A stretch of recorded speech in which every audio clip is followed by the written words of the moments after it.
Graça e paz, povo de Deus. É sempre um prazer para nós aqui do Teosofando estarmos juntos, estudando e sendo edificados pela palavra de Deus, trilhando o caminho do conhecimento. Depois de uma longa jornada, onde estamos estudando o livro de Jó e o problema do sofrimento humano, como também a sua vida, o seu legado e os discursos emblemáticos dos seus amigos.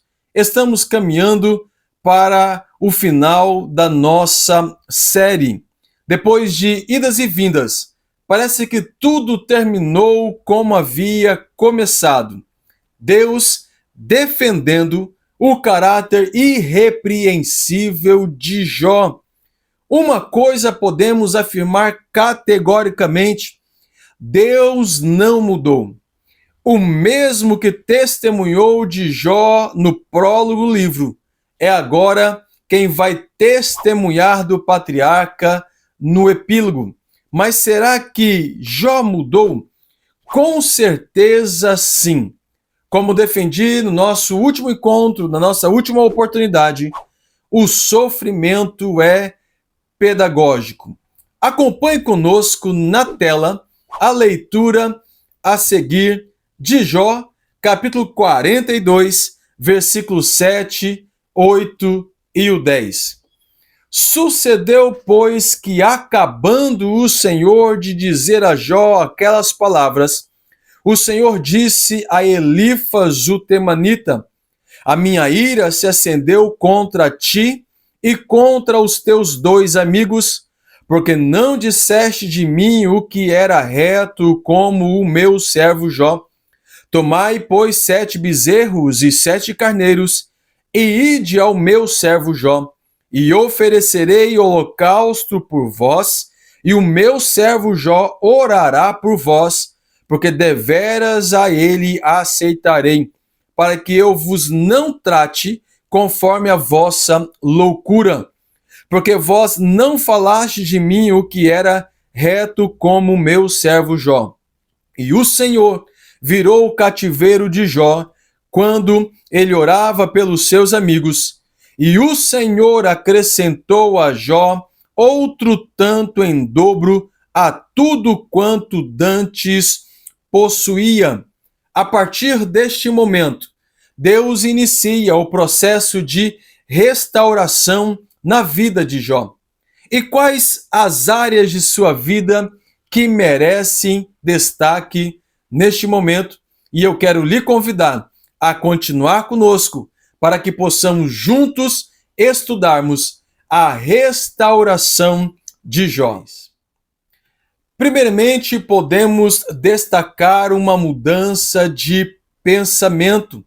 Jó terminou rico e próspero, mas não do jeito que havia começado. No início do livro temos um homem justo, reto, temente a Deus e que desviava-se do mal. Todavia, nas narrativas dos diálogos de Jó com os seus amigos, o patriarca se revela alguém autoconfiante e cheio de justiça própria.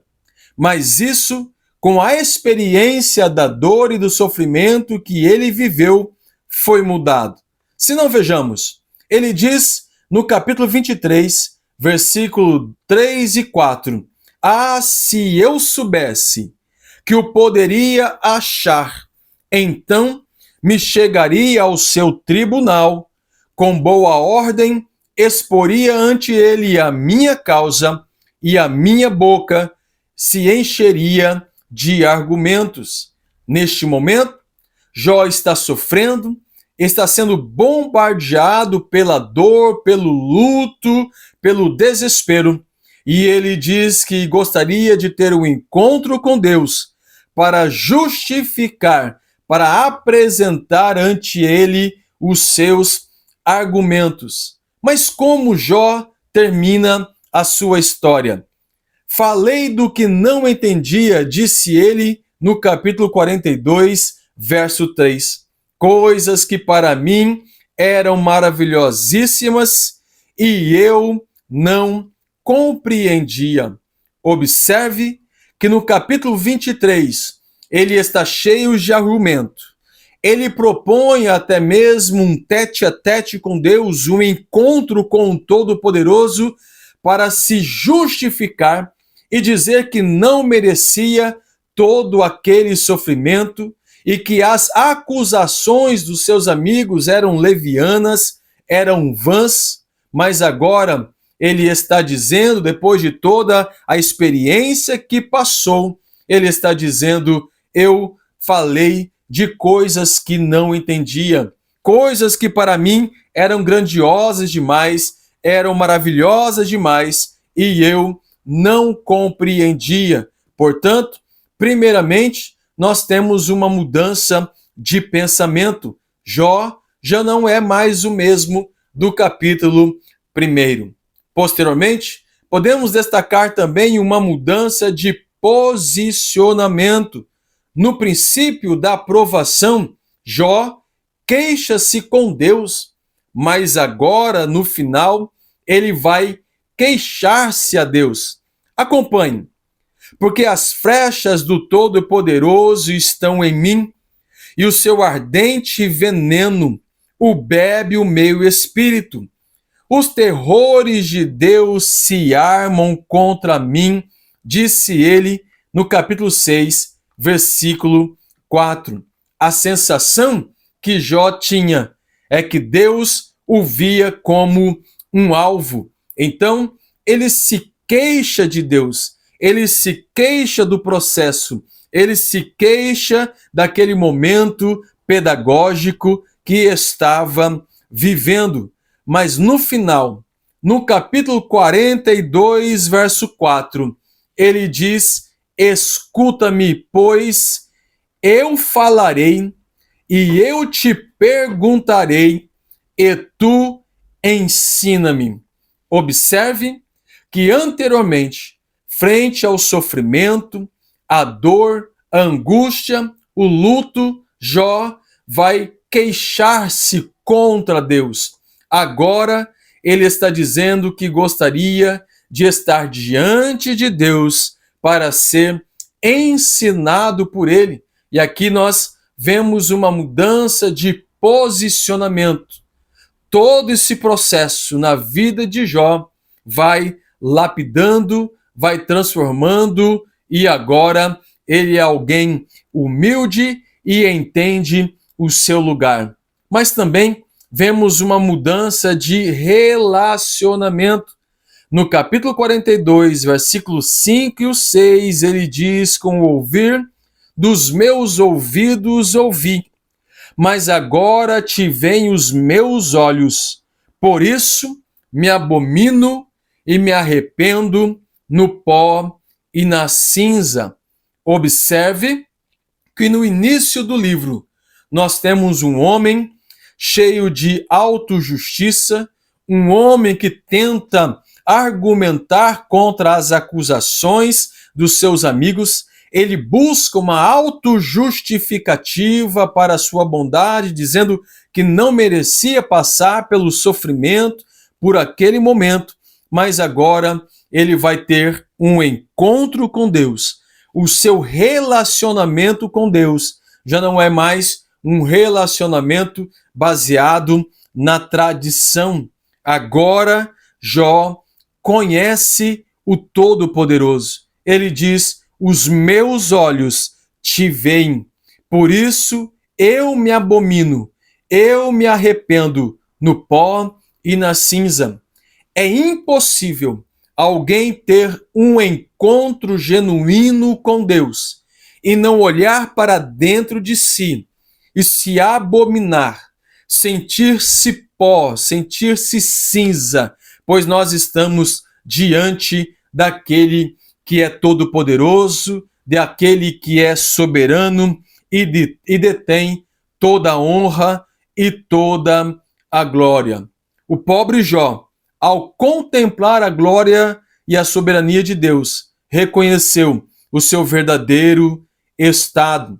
Segundo o teólogo Roy Zuck, ele diz: Jó possuía um conhecimento de Deus apenas por tradição. De segunda ou terceira mão, ele acrescenta: mas agora ele o conhecia por meio de uma experiência pessoal.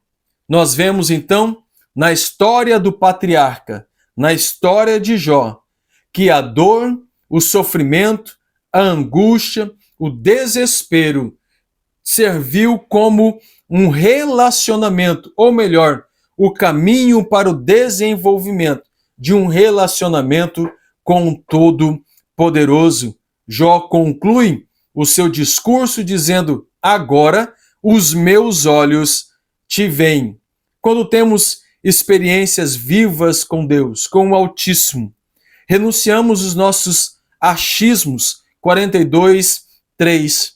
Confessamos a nossa miséria, versículo 6, e rejeitamos o nosso orgulho e a nossa rebeldia.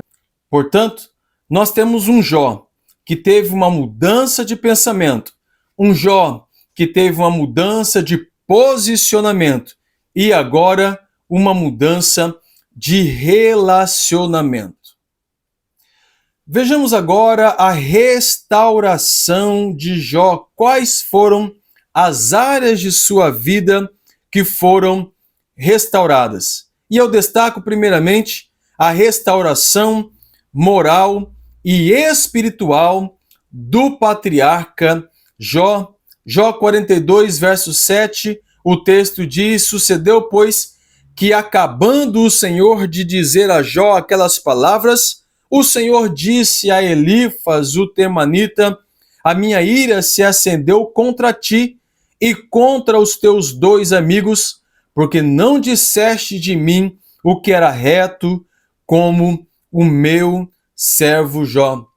Se no começo do livro, no começo da história, os amigos de Jó não conheciam o seu testemunho, ou o testemunho que o próprio Deus deu a favor do patriarca, agora não tem para onde correr. Deus os repreende e ainda testifica do caráter do patriarca. E é neste momento que Jó vai oferecer sacrifícios a Deus em favor dos seus amigos. Lá no início, nós temos um homem que está jogado no pó, nas cinzas, falido, sem família, perdeu toda a sua estrutura e o prestígio social. E agora nós vemos que os seus amigos estão indo até ele para que ele pudesse oferecer sacrifícios a Deus e o pecado dos seus amigos pudessem ser perdoados. Portanto, a vida moral e espiritual de Jó vai sendo restaurada. Também temos a restauração social e material. Se não, vejamos capítulo 42, verso 11 e verso 12.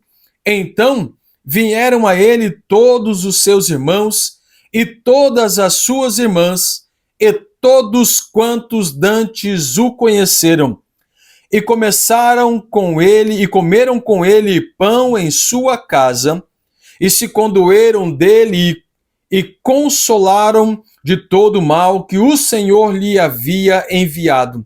E cada um deles lhe deu uma peça de dinheiro, e cada um pendente de ouro, e assim abençoou o Senhor o último estado de Jó, mais do que o primeiro, porque teve 14.000 ovelhas, e 6.000 camelos, e 1.000 juntas de bois, e 1.000 jumentas. As calamidades que sobrevieram sobre ele, especialmente suas feridas físicas e emocionais, o expulsaram do convívio social. Ele suportou sozinho o julgamento de Deus, como também as acusações levianas e falaciosas dos seus amigos. Mas agora todos veem a graça divina derramada sobre a sua vida de forma abundante.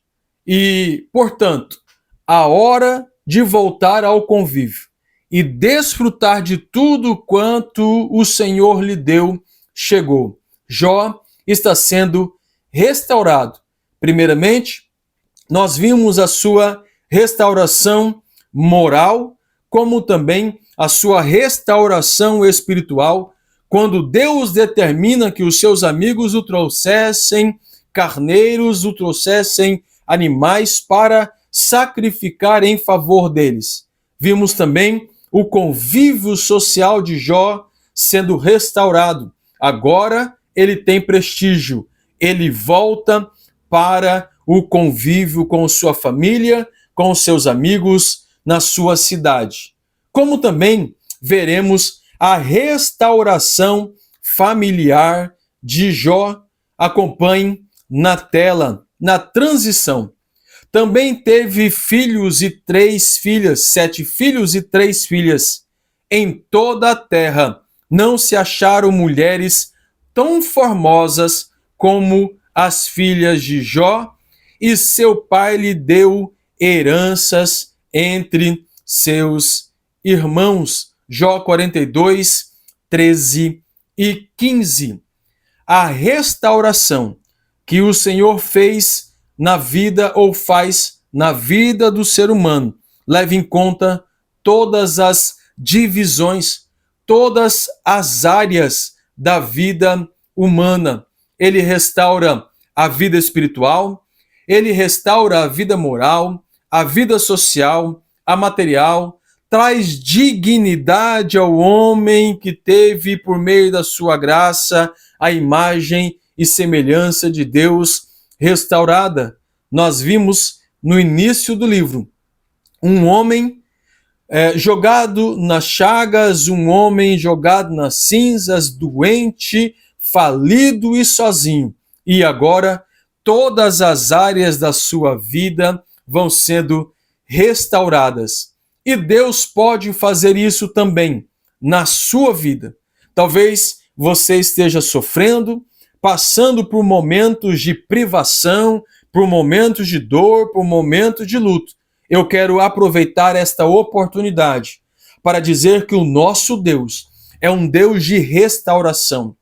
E o Deus que restaurou a sorte de Jó pode também restaurar a sua sorte, a sua vida, e lhe dar dignidade e lhe trazer novamente para o convívio social, lhe dar novamente a dignidade humana e restaurar a imagem e semelhança do Deus vivo. 2 pontos são fundamentais na teologia do livro de Jó, e eu quero que você compreenda e acompanhe conosco a seguir. Em Jó, às vezes, a graça está oculta, mas sempre ela esteve lá. Do capítulo 38 ao 41, prova que Deus sempre esteve presente na vida de Jó. Ele não nos abandona. E o salmista compreendeu isso quando escreveu no livro dos Salmos, de número 139, o verso 7 e o verso 11, falando da grandeza, onipresença, onisciência, onipotência e soberania de Deus. Ele disse: para onde me irei do teu espírito? Ou para onde fugirei da tua face? Se eu subir ao céu, tu ali estás. E se fizer no Seol, se eu fizer na sepultura a minha cama, eis que ali estás também. Como nós já estudamos em momentos anteriores aqui no Teolosofando, dentro desta série sobre a história de Jó, o livro de Jó e o problema do sofrimento humano, às vezes Deus se cala. Às vezes Deus se oculta, a graça está oculta, mas Deus está presente. O salmista disse no Salmos 37, verso 25, eu fui moço, agora sou velho, mas nunca vi desamparado o justo, nem a sua descendência a mendigar o pão. Em todas as fases da vida, é o que o salmista está dizendo. Ele conclui: Deus nunca desampara os seus. Deus nunca desampara o justo. Aprendemos também que Deus é soberano. O Deus de Jó é soberano. O livro deixa claro que ele permite o homem ser testado até o último limite. Daniel, capítulo 4, versículo 35, acompanhe conosco, ele diz: e todos os moradores da terra são reputados em nada, segundo a sua vontade, ele opera com o exército do céu e os moradores da terra. Não há quem possa impedir a sua mão e lhe diga: o que fazes?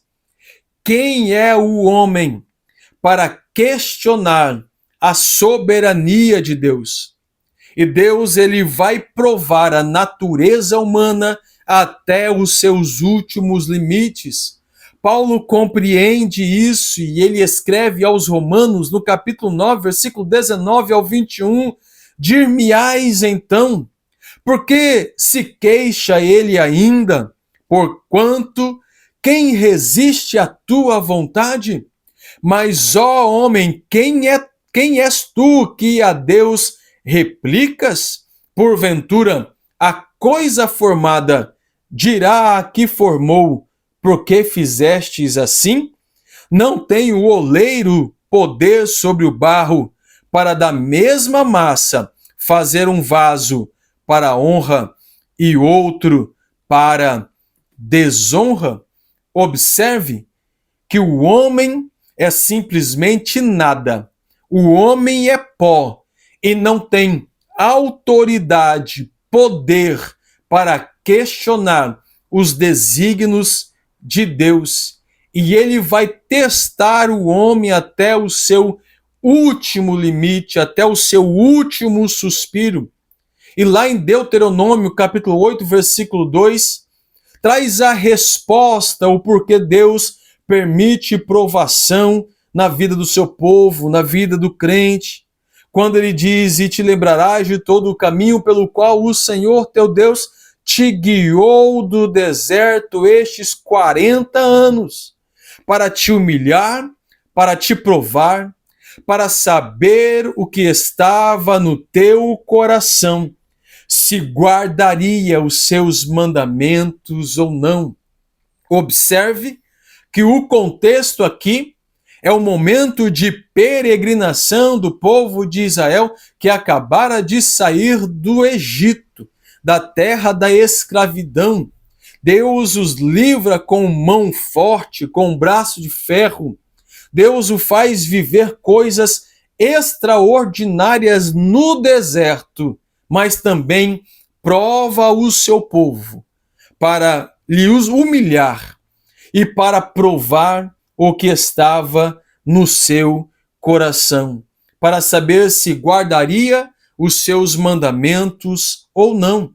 Então Deus nos prova para ver o que está oculto em nossos corações. Por isso, nós podemos entender que Jó foi provado para que Deus soubesse, não que ele já não sabia de antemão, mas para que o coração de Jó fosse revelado diante do Todo-Poderoso. Então Deus permite o sofrimento, Deus permite o luto, a dor, a falência, a doença, muitas vezes a miséria, para provar o que está guardado, o que está oculto no coração do homem. Diante de tudo isso, podemos observar que a teodiceia de Jó, que os questionamentos de Jó continuam sem respostas. Aparentemente, o mal ainda prevalece.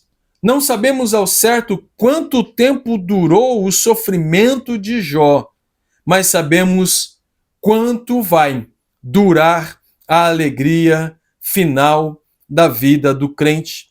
Em Apocalipse, capítulo 21, versículo 4, tem uma promessa: e Deus limpará de seus olhos toda lágrima, e lá não haverá mais dor, não haverá mais pranto, não haverá mais ranger de dentes. O sol da justiça brilhará para todo o sempre. Vai chegar um momento na história humana que o sofrimento, mesmo que não tenhamos respostas, o sofrimento vai chegar ao fim, assim como chegou na história de Jó.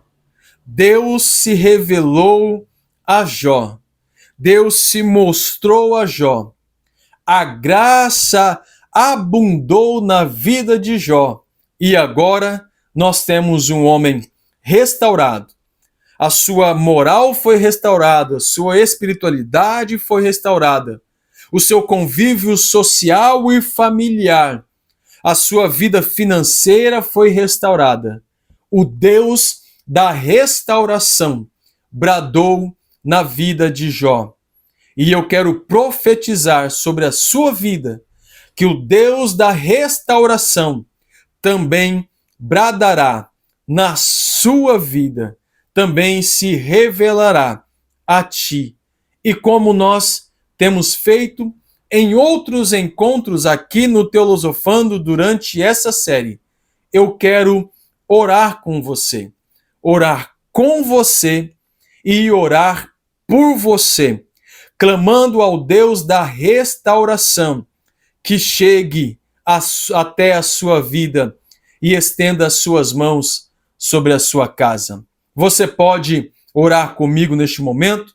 Por um tempo, feche os seus olhos, abaixe sua cabeça onde você estiver, em sinal de reverência e humildade diante de Deus, diante do Deus da restauração de Jó, para que nós possamos orar juntos e clamar a Deus por sua vida. Senhor, mais uma vez, nós queremos honrar e glorificar ao seu nome, por este canal de bênção, o Teolosofando, que tem chegado até a casa, até o trabalho, até o local de estudos do teu servo. Nós estamos estudando sobre a vida de Jó e nesta oportunidade específica, sobre a sua restauração. E vimos, ó Deus, que Jó foi um homem transformado. O Jó do começo do livro, do prólogo do livro, não é o mesmo do Jó do final. E nós cremos que o Senhor é Deus de transformação. E assim como o Senhor transformou a Jó, o Senhor também pode nos transformar. E assim como o Senhor restaurou a vida de Jó, sua vida moral, sua vida espiritual, seu convívio social e familiar, como também as suas finanças, a sua prosperidade, o Senhor, na autoridade do nome de Cristo Jesus, pode restaurar a vida daquele que está nos acompanhando aqui no Teolosofando durante esta jornada, durante essa série de estudos. Em nome do Senhor Jesus Cristo, alcance o lar do teu servo, da tua serva, aquilo que ele tem clamado, colocado diante do Senhor, Pai, talvez no secreto do seu quarto, ou que falaram diante do Senhor apenas em pensamento e no coração.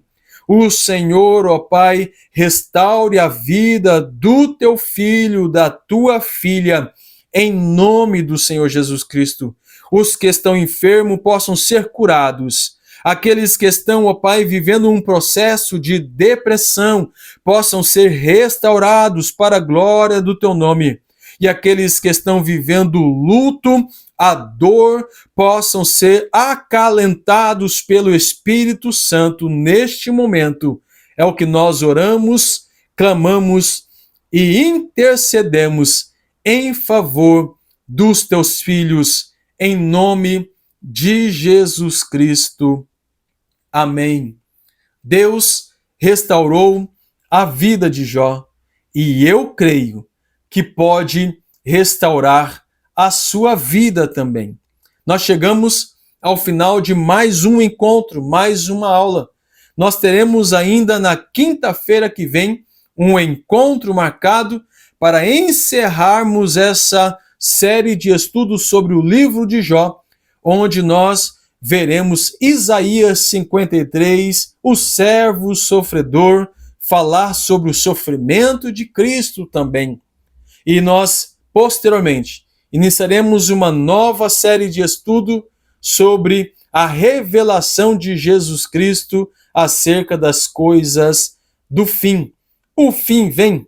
Então, continue conosco, continue acompanhando as séries que são disponibilizadas toda quinta-feira aqui com você no Teolosofando. Não se esqueça, se inscreva no nosso canal se você ainda não é inscrito. Ative as notificações para que o YouTube possa te lembrar dos nossos encontros, como também compartilhe o link desta aula com os seus amigos, compartilhe o link desta aula com a sua classe de estudos, com os irmãos da sua igreja, com a sua família, como também deixe o seu comentário, a sua contribuição aí conosco, o seu feedback, para que nós possamos saber como você tem recebido estas aulas, esse momento que estamos desenvolvendo aqui no Teolosofando.